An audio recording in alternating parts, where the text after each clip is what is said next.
প্রতিনিয়ত মানুষগুলো মৃত্যুবরণ করতেছে, কেউ মরতে চায় না, কেউ থাকতেও পারে না। কে তাদেরকে নিয়ে যাচ্ছে বলো নওজোয়ান? কে নিয়ে যাচ্ছে? এক অদৃশ্য মালিক তাদেরকে নিয়ে যাচ্ছে প্রতিদিন, প্রতিনিয়ত। কেউ তো মরতে চায় নাই, কিন্তু কেউ তো থাকতেও পারে না। এজন্য এটাই অনিবার্য বাস্তবতা যে মরতেই হবে,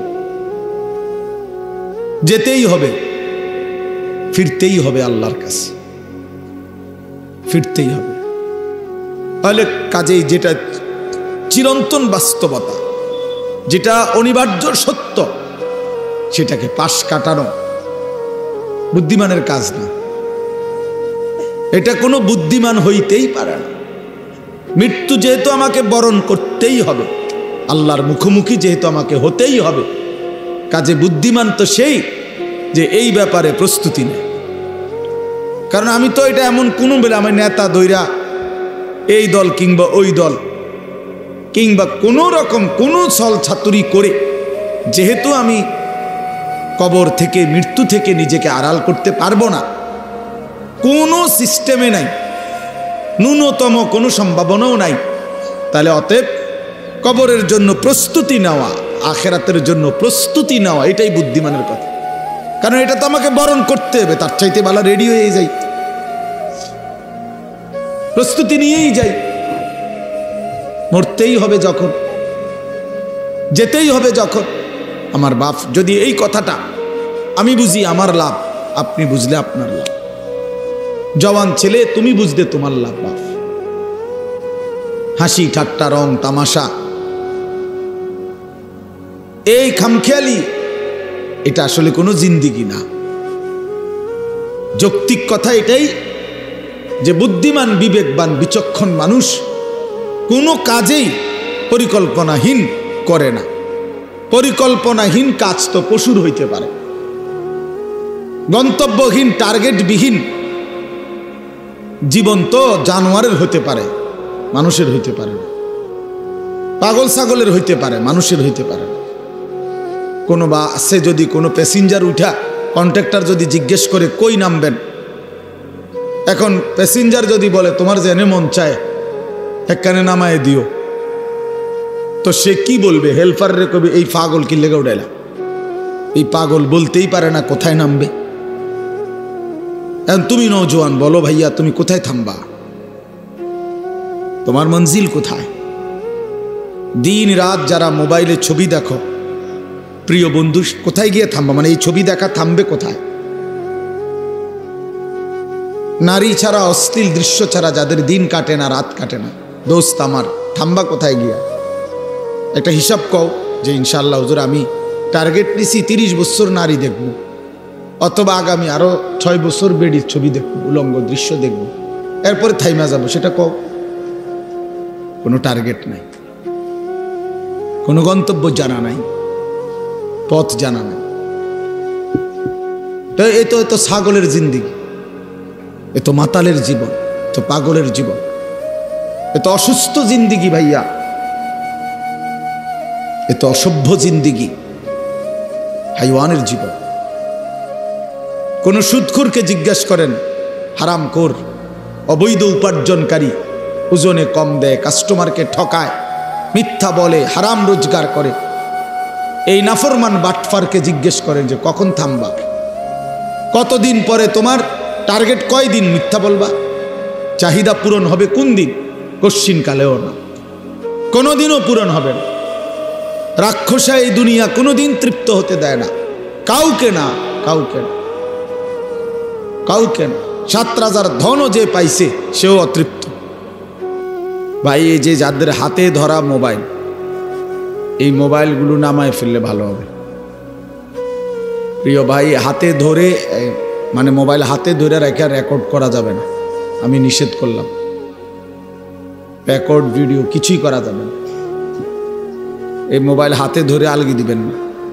যার পছন্দ না হয় এই কথাটা আপনি উঠে চলে যান, নয়তো আমি উঠাই দেব। বললাম একটু পরে আমি ধমক দেব, কিন্তু তখন লজ্জা পাইবেন। মানার ইচ্ছা না হইলে আপনি উঠে চলে যান, কোনো অসুবিধা নাই, 2-4 জন শ্রোতা কম হইলে তেমন সমস্যা নেই। কিন্তু মোবাইল হাতে ধরে রেকর্ড করা যাবে না, আমি নিষেধ করলাম। কেন? যে যার ডানে বামে আছে নিষেধ করে দেন, বুঝাইয়া দেন। কেন? বাস্তবিক অর্থ হলো আমাদের মাকসাদ হলো নিজের জন্য কিছু গ্রহণ করা। তো মোবাইল ধরে রাখলে মনোযোগ হয় না, হাতে ধরে রাখলে দিল জমে না, মানে বারবার মোবাইলের কথাটাই মনে পড়ে, ওইটার দিকেই নজর পড়ে, ফলে বারবারই মোবাইলে উঠতেছে কিনা, তো এটা একবার বাড়ায়, একবার ছোট করে, একবার ডান বাম করে, বেচারার পুরা ফিকিরটা কাজ করে মোবাইলটার প্রতি। তাইলে মোবাইলে ঠিক আছে, সব কিছু ক্লিয়ার উঠছে, সুন্দরও হয়েছে, আওয়াজ ক্লিয়ার, সাউন্ড ক্লিয়ার, সব ঠিক আছে, কিন্তু নিজের জন্য কি হল? আমার দিলের জন্য কি নিলাম? মোবাইলের জন্য তো নিলাম, ঠিক আছে বাদ, দিলের জন্য আমার নিজের কি খোরাক হলো? এইভাবে সুন্দর করে করে বাংলাদেশের মোট 100 বক্তার 100টা করে ওয়াজ, সব যদি সুন্দর করে আমি মোবাইলে সেটিং করি, সাজাইয়া দেই, তাই এতেই তো আমার কবর আযাব মাফ তো না? তো তাইলে কি অর্থ আছে এটাতে? এই জন্য মানুষের দিল একই মুহূর্তে 2 জিনিস ভাবতে পারে না, এটা মনোবিজ্ঞানের কথা। এই জন্য যে দিলে তখন মোবাইল নিয়ে ব্যস্ততা থাকে, ওই দিলে আর নিজের কোনো ফিকির আসে না। এই জন্য এমনি শুনেন, বরকত হবে। আমি বললাম, আমল করে দেখেন। এমনি তাকায়া শুনলে কম কথাতেও বরকত হয়, মনোযোগ হয়, দিলে লাগে কথা, যে আমার জন্য বলতেছে, আমাকেই বলতেছে, কোরআন আমার জন্য, কোরআন আমার জন্য, রাসূলুল্লাহ সাল্লাল্লাহু আলাইহি সাল্লামের হাদিস আমার জন্য। এই জন্য ভাই আমি অনুরোধ করছি, মনোযোগ দিলে ভালো। কষ্ট করে বসে থাকা কষ্টকর, আপনাদেরও কষ্টকর, আমাদের জন্য কষ্ট, রাত অনেক হয়েছে। এই জন্য আমি লম্বা করব না, মেহরবানি করে আমরা নওজোয়ান ভাই, তোমরাও আন্তরিক হইলে ভালো, তোমার জন্য কিছু ভাবো। শুধু কেবল মানুষের কথা ভাইব না ভাইয়া, নিজের জন্যও কিছু ভাবো, নিজের ভালো, নিজের কল্যাণ, নিজের দুনিয়া আখিরাতের সমৃদ্ধি, এটা বোঝা উচিত। দুনিয়া আমরা ছেড়ে দিতে বলি না, কিন্তু আখিরাতও বাদ দেওয়ার সুযোগ নেই। দুনিয়া যেই মালিকের, আখিরাত সেই মালিকের। দুনিয়া যিনি নিয়ন্ত্রণ করছেন, আখিরাতের কথা তিনিই বলেছেন। অতএব বাদ দিবার, ভুলে যাওয়ার কোনো সুযোগ নেই। ভুলে গেলে, অবহেলা করলে মৃত্যু থামবে না। কেউ যদি বেখেয়ালও থাকে তারপরও মরে যাবে, কেউ ঘুমে থাকলেও মরে যাবে, কেউ অবুঝ থাকলেও মরে যাবে। তাহলে আমি বুঝলেও মরে যাব, না বুঝলেও মরে যাব, খেয়াল করলেও মরে যাব, খেয়াল না করলেও মরে যাব, হাসলেও মরে যাবেন, কাঁদলেও মরে যাবেন, রাজপ্রাসাদ আর অট্টালিকাতে থাকলেও মরে যাবেন, জীর্ণ কুঠির কুড়ে ঘরে থাকলেও মরে যাবেন।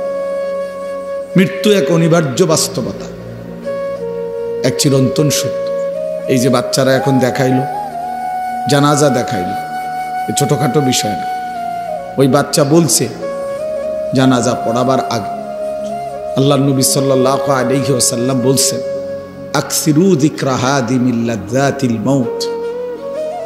ছেলেটা এখন জানাজা পড়াইবার আগে এটা বলছে।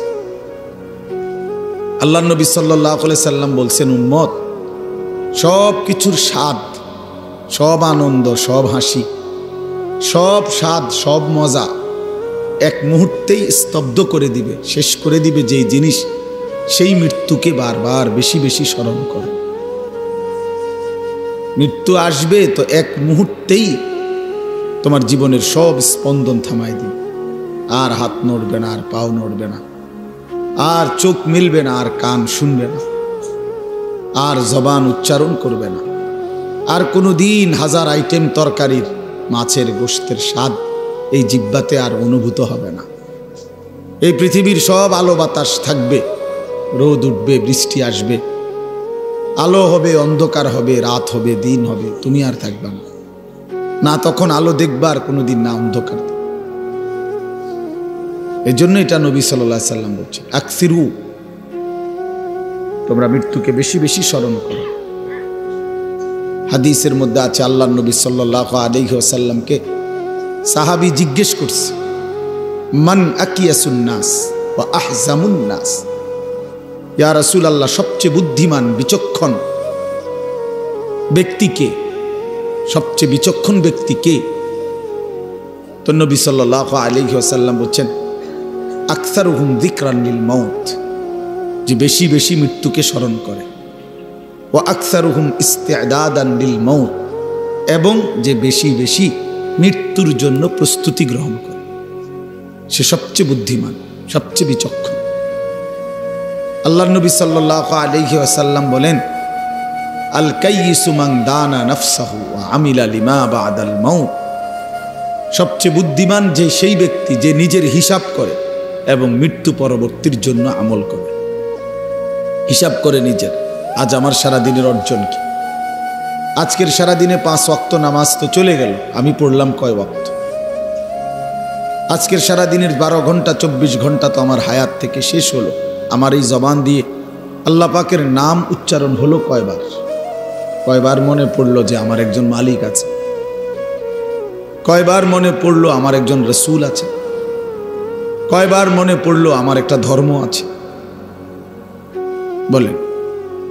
এই জন্য নিজের হিসাব করে, সে বুদ্ধিমান এবং প্রতিনিয়ত মৃত্যু পরবর্তীর জন্য আমল করে। মানুষের অতীত সেটা তো চলেই গেল, মানুষের ভবিষ্যৎ আগামীর বেঁচে থাকা সেটা তো অনিশ্চিত। তাহলে বর্তমানের এই সামান্য একটু সময়, প্রতি সেকেন্ড অতীত হয়ে যায়, প্রতি সেকেন্ড আবার সামনে ভবিষ্যৎ। বর্তমানে একেবারেই সামান্য, একেবারেই পিন পয়েন্ট, একেবারেই একটা বিন্দুর মতো। তাইলে এই সামান্য দুনিয়া, অল্প কিছুক্ষণের দুনিয়ার জন্য এত অস্থির না হওয়া। আখেরাত অনেক লম্বা, কবর অনেক লম্বা সফর।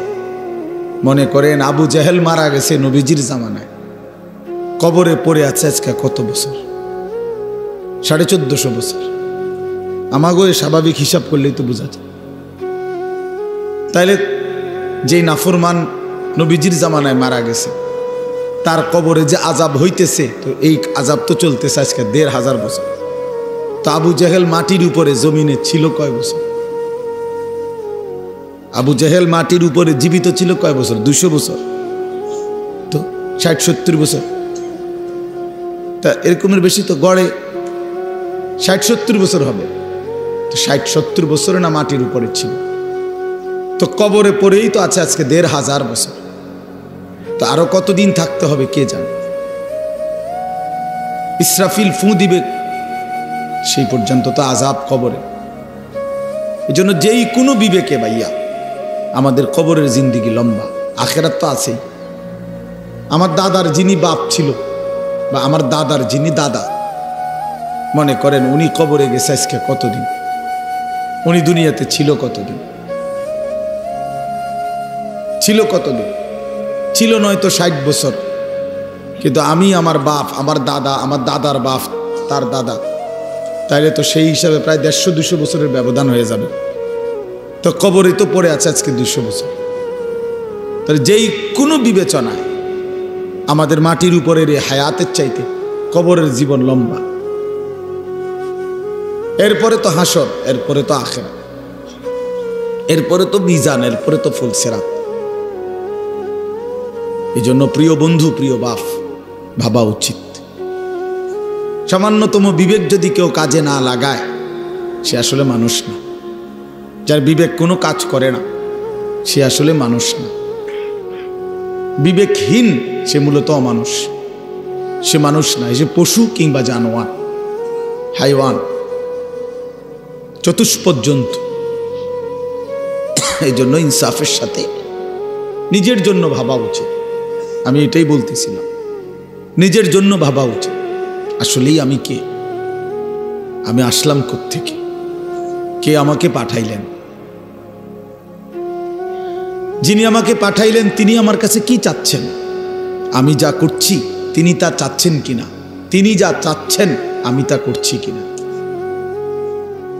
প্রতিনিয়ত মানুষগুলো মৃত্যুবরণ করতেছে, কেউ মরতে চায় না, কেউ থাকতেও পারে না।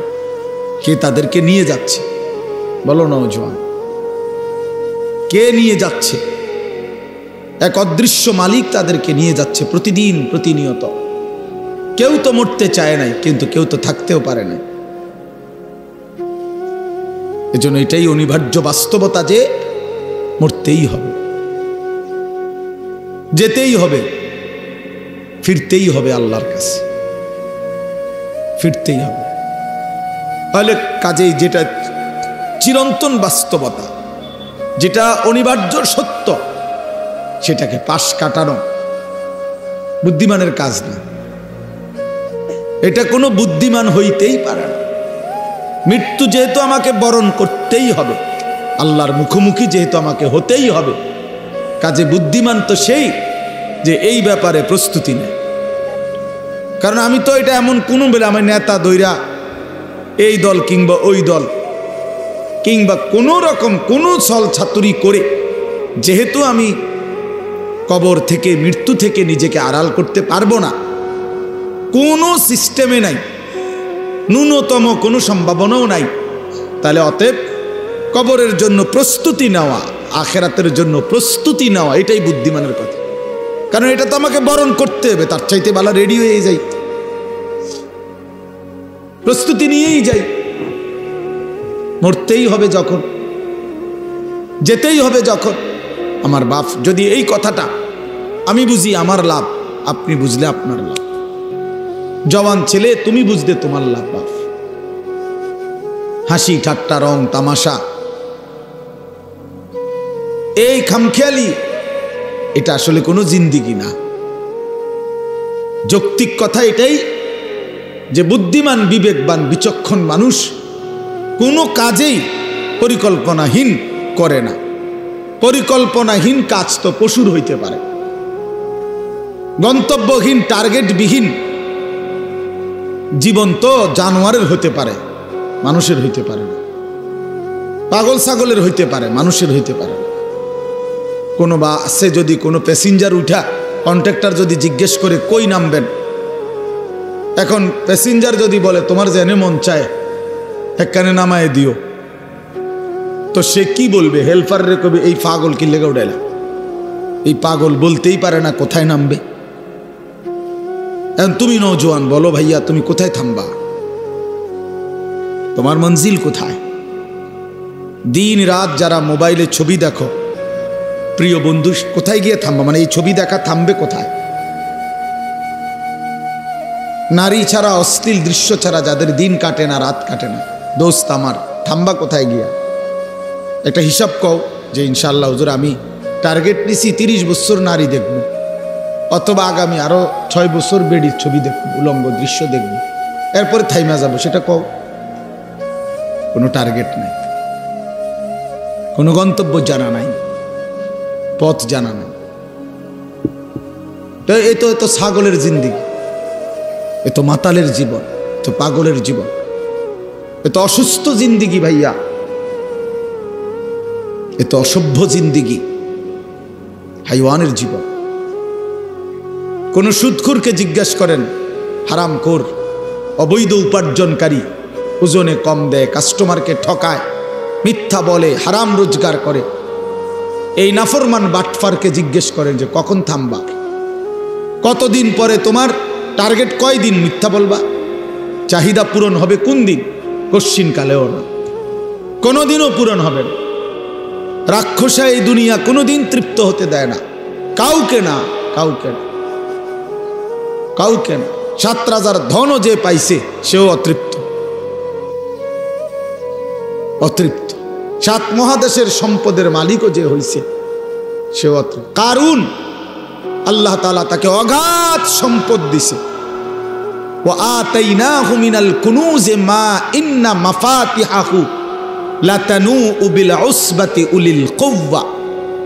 কোরআন শরীফে আছে, আল্লাহ বলে আমি কারুনকে এত বেশি পরিমাণ স্বর্ণ রৌপ্যের ভান্ডার দিলাম,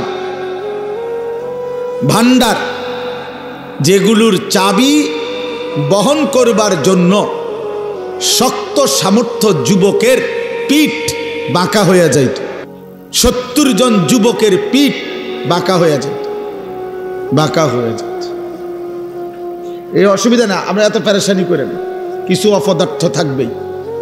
এই এক প্যাকেট বিরিয়ানি লেগে ঘুরতে আছে, কথা বুঝছেন না? এই কিছু অসভ্য থাকবেই, এইটা আপনি চিন্তা করেন না। যতক্ষণ রাতের যদি 3টাও বাজে, তারপরও এই এক প্যাকেট ঠান্ডা বিরিয়ানির লেগা ঘুরতে আছে বাহিরে, বুঝছেন না? কথা বলবো, আওয়াজ করব, অর্থাৎ উদ্দেশ্য হলো হুজুর আপনার এগুলো আলাপ বন্ধ করে যেটা দই না এটা দিয়ে আনা লাগবে, বুঝলেন না কথাটা? হ্যাঁ হ্যাঁ, এই জন্য এত চিন্তা করে হইতো না, এত জনের কথা ভাবলে পারতেন না। আমি এই জন্য বলছি আপনার জন্য শুনেন, আমি আমার জন্য শুনি, খালাস। এটা আমরা সহজ হিসাব। তাইলে নির্দিষ্ট কোনো পরিমাণ শ্রোতার কোনো কোটা নাই, যে এত শ্রোতা না হইলে একটি মাহফিল ব্যর্থ, একজন বক্তার ওয়াজ ব্যর্থ, শ্রোতা যদি 10,000-এর কম হয় না, এমন কোনো সিস্টেম কোরআন সুন্নাতে নাই। কথা বোঝেন নাই আপনি? আমি এক আল্লাহর কথা বলার জন্য কমপক্ষে 100 মানুষ না হইলে হইবে না, এমন কোনো নিয়ম নেই, এমন কোনো সিস্টেম কোরআনে নাই, কথা নাই। বরং আল্লাহ নবী সাল্লাল্লাহু আলাইহি সাল্লাম বলছেন, ফাওয়াল্লাহি লা আন ইয়াহদিয়াল্লাহু বিকা রাজুলান ওয়াহিদান খায়রুল লাকা মিন হুমুরিন নাআম। আল্লাহর নবী সাল্লাল্লাহু আলাইহি সাল্লাম বলেন, আল্লাহর কসম, তোমার দ্বারা একজন ব্যক্তি আল্লাহর রাস্তা পাওয়া, হেদায়েত পাওয়া, গোটা আরবের সবগুলো দামি উট তোমাকে হাদিয়া দেওয়ার চাইতে কোটি গুণে বেশি উত্তম। কয়জন লোক? একজন, সির্ফ একজন। আমার 30 বছর বলার দ্বারা যদি একজন মানুষ আল্লাহকে পায়, এই 30 বছরের বিনিময়ে হতে পারে আমার নাজাতের জন্য ওই একজনই যথেষ্ট। কোরআন শরীফে আছে, মিয়া সাহেব, কোরআনুল কারীমের মধ্যে আছে, আপনারা হুজুরদেরকে জিজ্ঞাসা করেন। আপনার ইমাম সূরা ইয়াসিনের মধ্যে একটা ঘটনা আছে, 3 জন নবী, 3 জন রাসূল একটি এলাকার মানুষকে, ওনারা আল্লাহর রাসূল, 3 জন রাসূল লাগাতার দিবানিশি মানুষকে আল্লাহর দিকে ডাকছেন। 3 জনের সম্মিলিত প্রচেষ্টায় কালেমা পড়ছে সির্ফ একজন। কয়জন?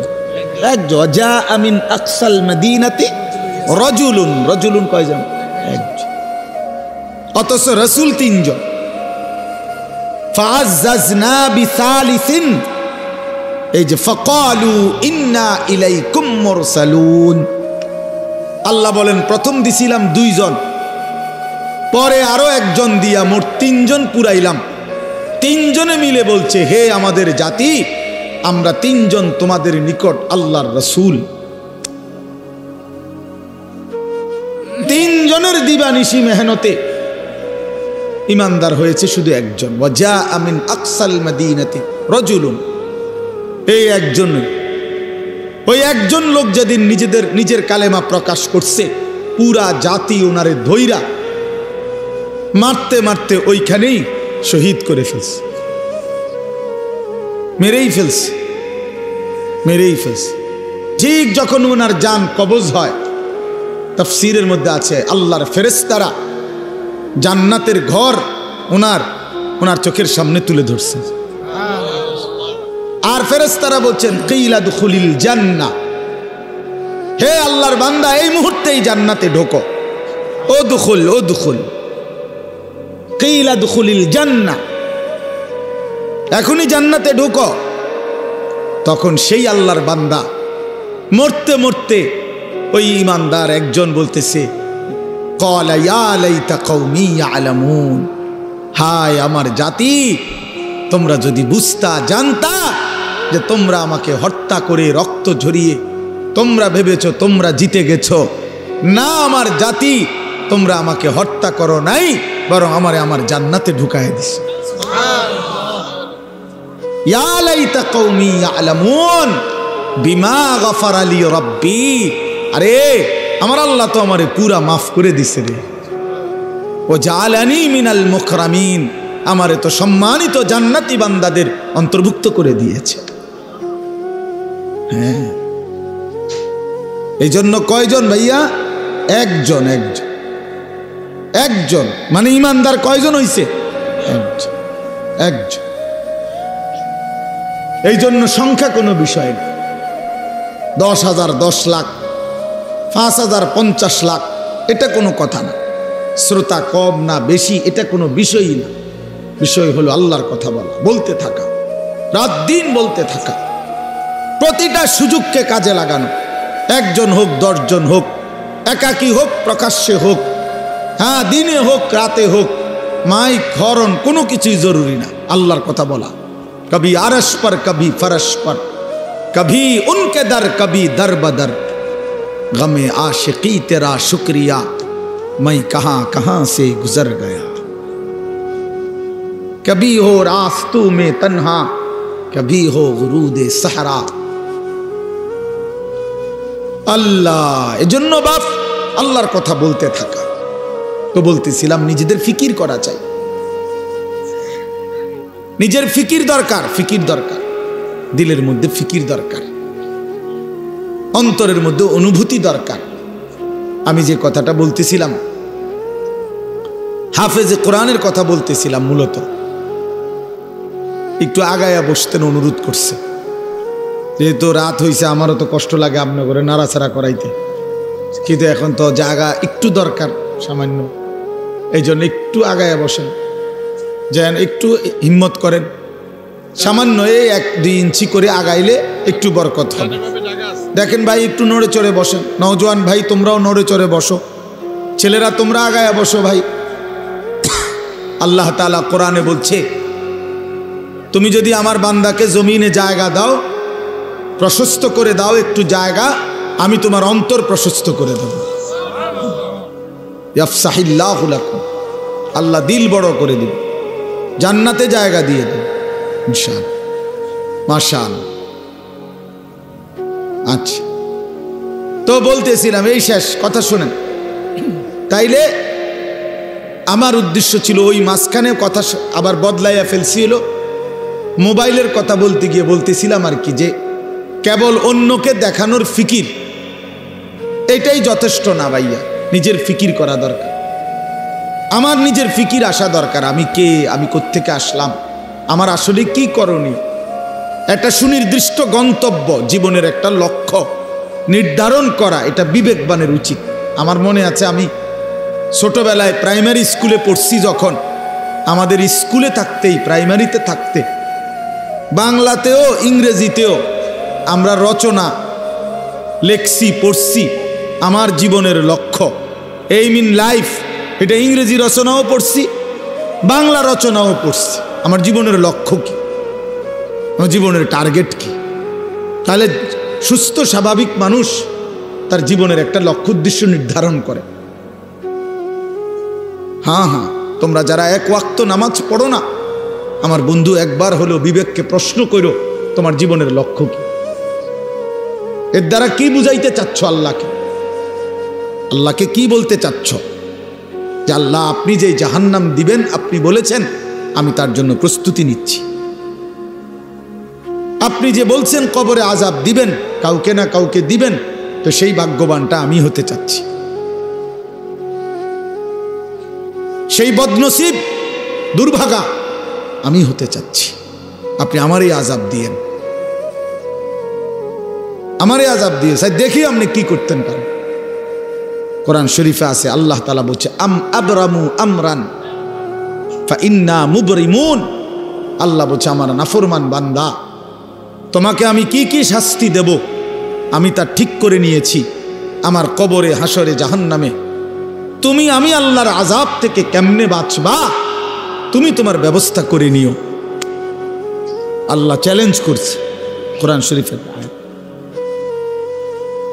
আমার শাস্তি আমি রেডি রাখছি, তুমি কেমনে আমার থেকে বাঁচবা তুমি ঠিক করে নিও।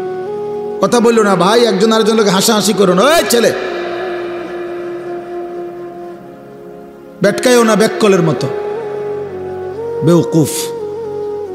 অনেক ছেলে, কারো মানে কিছু আছে কোনো কাজ হয় না দিলে, যেটাই বলবেন হে হের তামাশা, হ্যাঁ হে ওর জিন্দিগি নিয়ে আছে।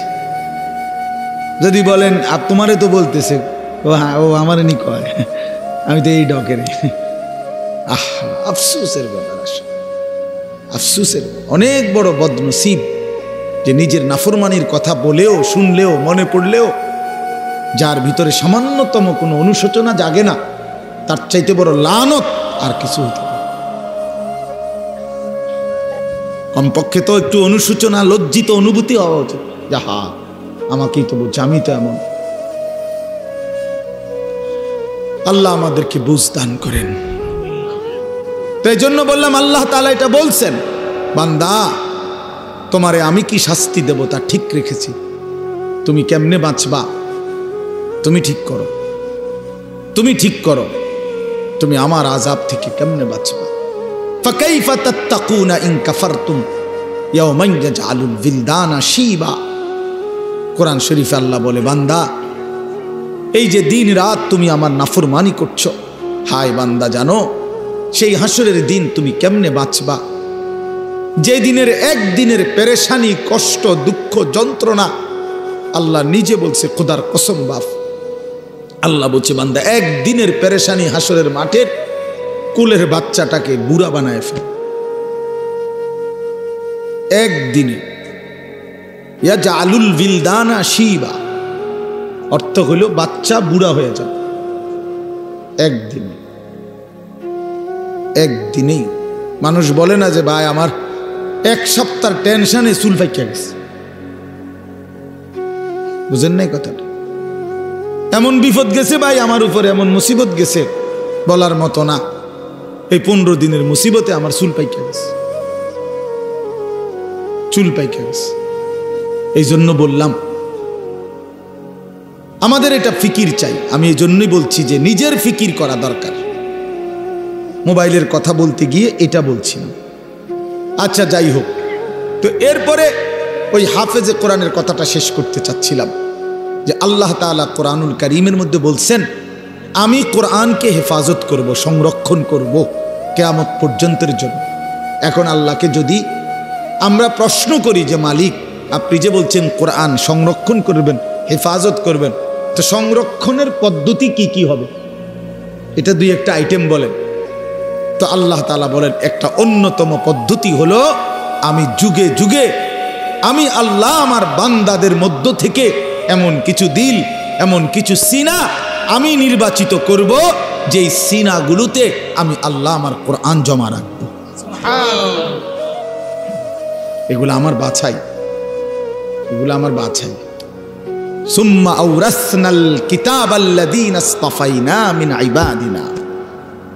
কোরআন শরীফের আল্লাহ বলেন, আমার কোরআনের জন্য আমি আমার কোটি কোটি বান্দাদের মধ্য থেকে কিছু বান্দাদেরকে আমি আল্লাহ নিজে বাছাই করেছি। ইসতাফাইনা, ইসতাফাইনা অর্থ আমি বাছাই করেছি। এক দেশ, এক জাতি, এক গ্রাম, এক মহল্লা, এক অঞ্চল থেকে আমি আল্লাহ তাআলা প্রতিদিন, প্রতি মুহূর্তে, প্রতি যুগে আমি কিছু আমার বান্দা আলাদা সিলেক্ট করি, পছন্দ করে নেই, বাছাই করে নেই। যেই দিলগুলো আমি আল্লাহ নিজেই বাছাই করেছি, এই দিলে আমি আমার কোরআন রাখব। এজন্য কোরআন শরীফে আছে, মুমিনের দিলে, ইমানদারের দিলে কোরআন আল্লাহ জমা করে। হাফেজ সাহেব না, হাফেজ সাহেব, হাফেজ সাহেব হাফেজ বানায় না, আল্লাহ তাআলা বানায়। হাফেজ সাহেবের হাতে অনেক ছেলে ভাগ্যও যায়, তাতে ভাগ্য কা বলেন, ভাগ্য যায় না? তাইলে সব ছেলে তো হাফেজ হয় না। আল্লাহ তাআলা কোরআনুল কারীমে স্পষ্ট বলছেন, ইন্না আলাইনা জামআহু ওয়া কুরআনা, নিশ্চয়ই অন্তরের মধ্যে কোরআন বসিয়ে দেওয়া, জামআহু মানে জমা করা, এবং ওয়া কুরআনাহু এবং সেটাকে তেলাওয়াত করা। এই কুরআনাহু মানে হলো পড়া, তেলাওয়াত করা এবং অন্তরে জমা করে দেওয়া, উভয়টাই আমি আল্লাহ নিজের দায়িত্বে নিলাম। এটা আমি নিলাম। নাহলে 8 বছরের বাচ্চা আল্লাহর কোরআন পড়তে পারা, এটা চারটিখানি কথা না। 10 বছরের বাচ্চা 30 পারা আল্লাহর কোরআন টানা বলতে পারে, এ খামখেয়ালি কথা না, এটা আল্লাহ তাআলার ফয়সালা, আল্লাহ তাআলার তৌফিক, আল্লাহর বাছাই, আল্লাহর মনোনয়ন, আল্লাহর পছন্দ, আল্লাহর দয়া, কারাম, ইহসান, মেহেরবানি, খোদার কসম কায়নাতের সর্বশ্রেষ্ঠ পাওয়া। গোটা পৃথিবী যদি কেউ 1012 পায়, গোটা দুনিয়া, আর আল্লাহর কোরআন যদি কেউ 1 আয়াত পায়, তো এটাই দামি, এটাই দাম। বাকি এটা বুঝবে সে, দিল আছে যার, আখেরাত চিনে যে। একই জিনিস সবাই কদর বুঝবে এমন কোনো জরুরি না, এমন কোনো জরুরি না, এমন কোনো জরুরি না। এই জন্য বললাম প্রতিটা হাফেজে কোরআন আল্লাহর বাছাই। কার বাছাই বাপ? আল্লাহ। আর সেই মালিক আল্লাহ নিজেই হাসরের দিন যাকে তিনিই বাছাই করে হাফেজ আলেম কোরআন পড়নেওয়ালা বানাইছেন, তারে হাসরের ময়দানে আল্লাহ নিজেই ডাক দিয়ে স্পেশালি বলবেন, ইউকালু লিসাহিবিল কোরআন। আল্লাহ নবী সাল্লাল্লাহু আলাইহি সাল্লাম বলেন, কিয়ামতের দিন আল্লাহ তাআলার পক্ষ থেকে হাফেজে কোরআন, কোরআন পড়নেওয়ালা, তাকে আল্লাহর পক্ষ থেকে বলা হবে, ইকরা ওয়ারতাকি, আমার বান্দা তুমি আমার কালাম পড়ো আর জান্নাতের উপরে উঠতে থাকো। সুবহানাল্লাহ। ওয়ারাত্তিল কামা কুনতা তুরাত্তিলু ফিদ দুনিয়া, আর বলবেন আমার বান্দা আস্তে আস্তে পড়ো, সুন্দর করে পড়ো, তাড়াহুড়া কইরো না, ধীরে ধীরে পড়ো।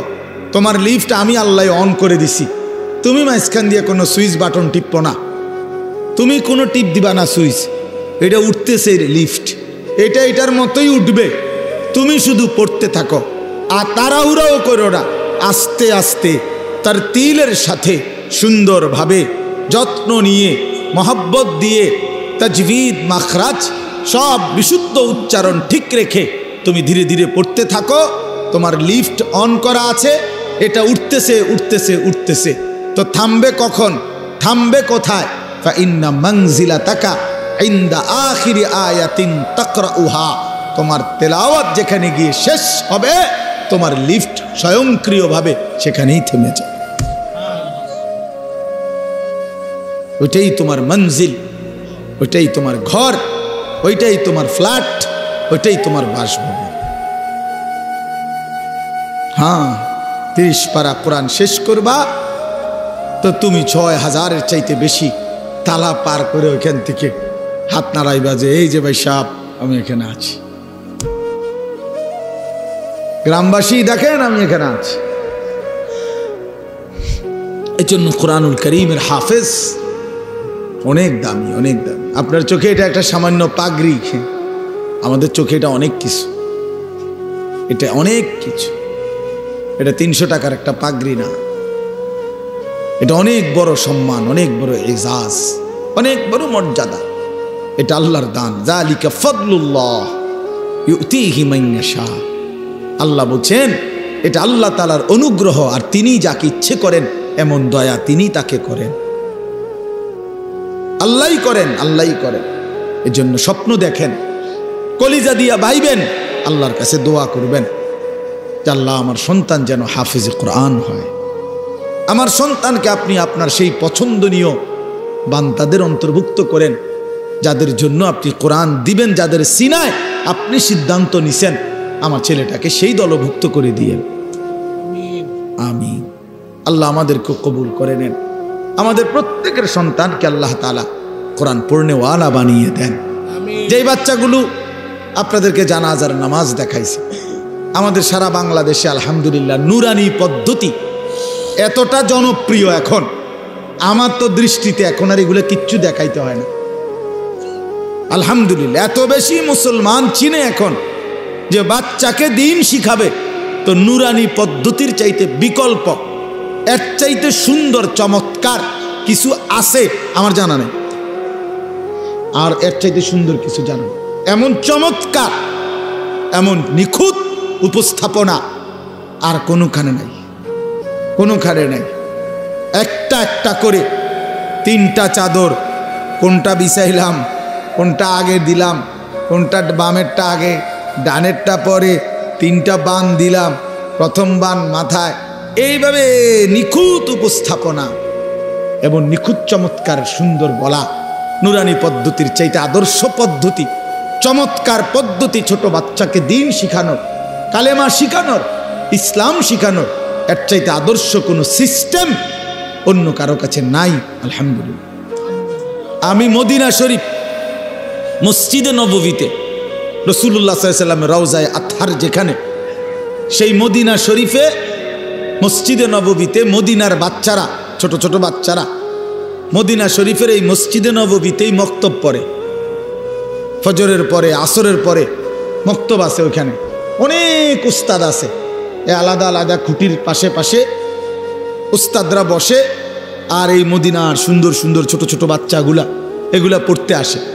আমি অনেক সময় ওগুলোর লগে বসে বসে দেখি, এ হজ উমরায় গেলে।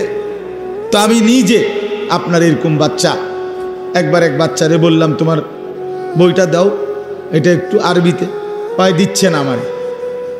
আমি অনেকবার বললাম, তোমার এটা দাও আমারে, আমি একটু দেখি। তো তার পাশের ছেলেটা হাসতে হাসতে বলতেছে, ওটা ছিঁড়া ছিঁড়া ছিঁড়া দেখে দেয় না, তুমি আমারটা নাও, ওরটা দিতে গেছি। এরপরে আমি ওই বাচ্চারটা নিলাম।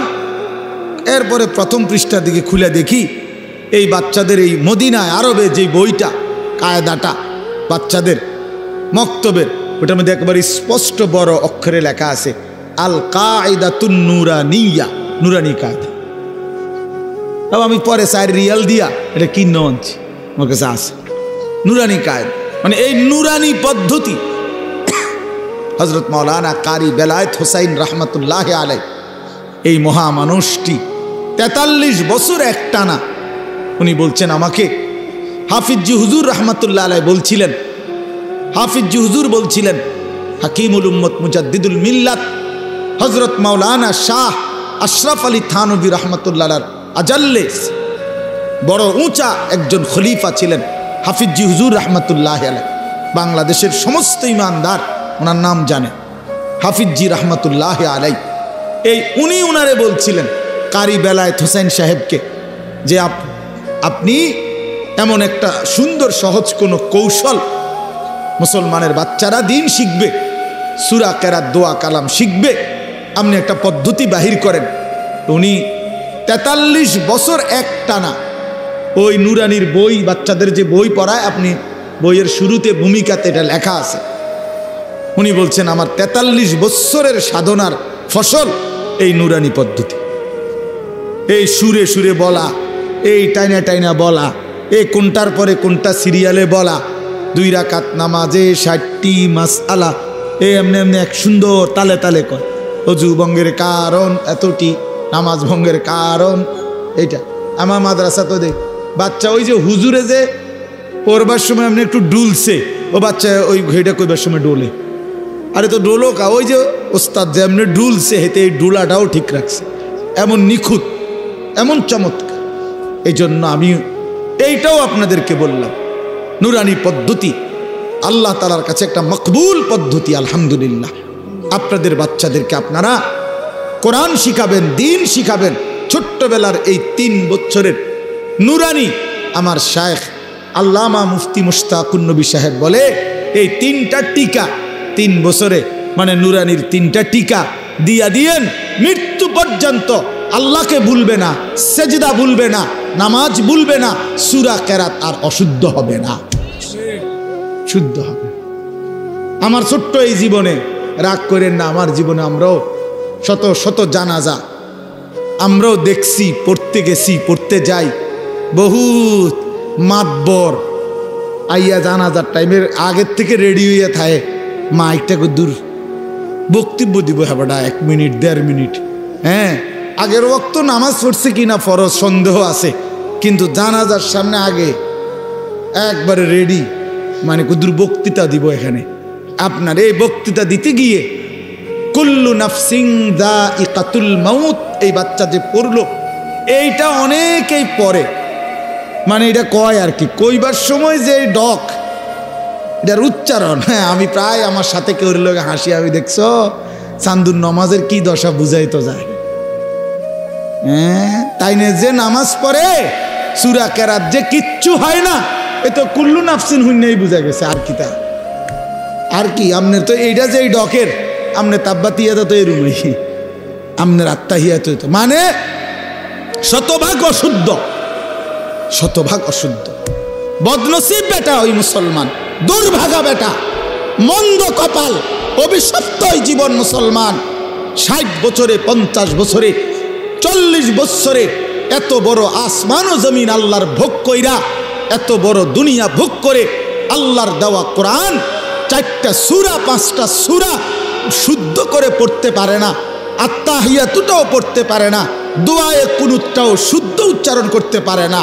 এই জিন্দেগি বদনসিব বেটা, দুর্ভাগা বেটা, দুর্ভাগা বেটা এটা বেটা। এই জিন্দেগি বাতের থালা ছাড়া আর কিচ্ছু না বেটা। এই জীবন কতক্ষণ হতন ছাড়া আর বাত খান ছাড়া আর পেশাব পায়খানা ছাড়া আর কিচ্ছু না বেটা এটা বেটা। কিসের মুসলমান তুমি বেটা, কিসের মুসলমান তুমি? হ্যাঁ, 30 বছরও তোমার কলিজার মধ্যে এটা আসে নাই যে আমার আল্লাহর কোরআন শুদ্ধ করা দরকার? কি ডকের মুসলমান এটা?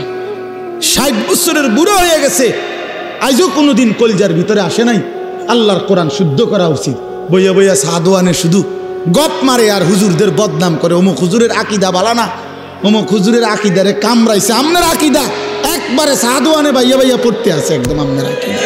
হ্যাঁ, বইয়া বইয়া বিড়ি খায় আর এনে গপ মারে বইয়া বইয়া, আর বেডির নাচ দেখে, টেলিভিশন দেখে, আর হুজুর ঠিক করে অমুক হুজুরের আকিদা বালা না, তাইনের আকিদা বালা। বিড়ি খান না, এটা কোন আকিদা? এটা বিড়ি খানা, এটা কি আকিদা? সুন্নি আকিদা না ওয়াহাবি আকিদা? কিতা এটা? বিড়ি খানা এটা কোনটা পড়ছে? কি সুন্নি জমাতে পড়ছে না ওয়াহাবি জমাতে পড়ছে? কোনটা? কথা বলেন না কেন? এটা কোনটা? হ্যাঁ, আপনি আকিদা টোয়াইতে নাইছেন, আপনি কি বোঝেন মিয়া? আকিদা মিয়া কি বোঝেন আপনি? আজ পর্যন্ত এই দুর্গন্ধযুক্ত বিড়ি এটাই ছাড়তে পারেন নাই।